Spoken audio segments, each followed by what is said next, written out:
യേശുവിൻ്റെ അമ്മയും ശിഷ്യന്മാരും യേശുവിനെ കാണാനായിട്ട് വന്നു. കാണാൻ വന്നു എന്ന് പറയുന്നതിനേക്കാളും നല്ലത് എല്ലാവരും കൂടി ചേർന്ന് അമ്മയെ കൂട്ടിക്കൊണ്ടുവന്നു. എന്തുകൊണ്ടായിരിക്കും? ഒറ്റ റീസണേ കാണത്തുള്ളൂ. ഇവനെക്കുറിച്ച് വളരെ മോശം പേരാണ് ഇപ്പോൾ നാട്ടിൽ. കുറേ അധികം പേര് ഇവനെതിരെ ഗൂഢാലോചന പോലെ നടത്തി തുടങ്ങി. ഇവൻ എന്തെങ്കിലും ചെയ്തേ പറ്റൂ, അധികം നാളെ വാടാൻ അനുവദിക്കരുത്. അങ്ങനെ കുറേ അധികം ഭരണകർത്താക്കളും ആ നാട്ടിലെ പ്രമാണിമാരും ചിന്തിച്ചെടുത്ത് അമ്മയുടെ ചെവിയിൽ വാർത്തയെത്തി. എല്ലാവരും കൂടി ചേർന്ന് അമ്മയെ കൊണ്ടുവന്നു. അവസാനത്ത് തുറപ്പിച്ചിട്ട് അമ്മയാണല്ലോ. അമ്മയ്ക്കുണ്ടെങ്കിലും അവൻ തിരിച്ച് വീട്ടിലേക്ക് വരുമെന്ന് അവർ പ്രതീക്ഷിച്ചു. അവൻ എല്ലാ മക്കളെയും പോലെ ഒരു കൂരയ്ക്കകത്ത് അമ്മയുടെ സ്വപ്നത്തിൽ ജീവിക്കുന്നവർ പ്രതീക്ഷിച്ചു. അവിടെ വന്നിടത്താണ് അവൻ ചോദിച്ചത്, ആരാണ് എൻ്റെ അമ്മ, ആരാണ് എൻ്റെ സഹോദരൻ?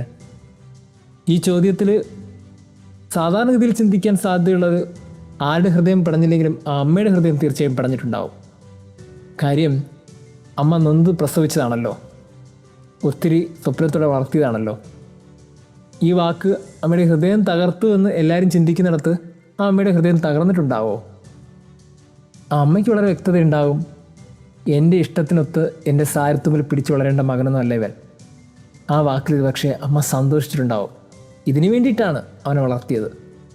സ്വർഗത്തിലൊരു അപ്പനെ കാണിച്ച് വളർത്തി, കാൽവരിയിലൊരു കുരിശിനെ കാണിച്ച് വളർത്തിയ ഒരമ്മയ്ക്ക് ഇതത്ര വേദനയുള്ള വാർത്തയൊന്നും അല്ല. അതുകൊണ്ട് അമ്മ മടങ്ങിപ്പോയി. കാര്യം എന്താണെന്നറിയോ? അമ്മയ്ക്ക് ഇപ്പോൾ വളരെ വ്യക്തതയുണ്ട്. എൻ്റെ മകൻ ഇതിനു വേണ്ടിയിട്ടാണ് വന്നത് ഈ ഭൂമിയിൽ. എൻ്റെ സാരത്തുമ്പിൽ പിടിച്ച് എൻ്റെ ഇഷ്ടങ്ങൾക്കൊത്ത് ഒരു 4 വരയ്ക്കകത്ത് ജീവിക്കാനുള്ളവനല്ല ഇവൻ. ഇവൻ്റെ ലോകമെന്ന് പറയുന്നത് വിശാലമാണ്, ചിന്തയ്ക്കപ്പുറമാണ്. ഇതിലേക്ക് എത്തിപ്പെടാനാണ് ഞാൻ ആഗ്രഹിച്ചത്. ആ അമ്മ സന്തോഷത്തോടെ പോയിട്ടുണ്ടാവും. സ്നേഹമുള്ളവരെ, എല്ലാവരും പറഞ്ഞുകൊണ്ടിരിക്കുന്നത് ഇതൊരു അവഗണനയാണെന്നും ആ അമ്മ വേദനിച്ചു എന്നൊക്കെയാണ്. ഇങ്ങനെ ഒന്നും ആകാൻ വഴിയില്ല. കൃത്യമായി ഒരു കുഞ്ഞിനെ ഉദരത്തിൽ വഹിച്ച നാൾ മുതൽ ദൈവത്തിന് ഇഷ്ടം നിറവേറട്ടെ എന്ന് പറഞ്ഞൊരു അമ്മയ്ക്ക് ഇതൊക്കെ വലിയ സംഭവമാണോ? അമ്മയ്ക്ക് വ്യക്തതയുണ്ട് എല്ലാ കാര്യത്തിലും. കണ്ടിരുന്നവർക്കാണ് വ്യക്തത ഇല്ലാതെ പോയത്.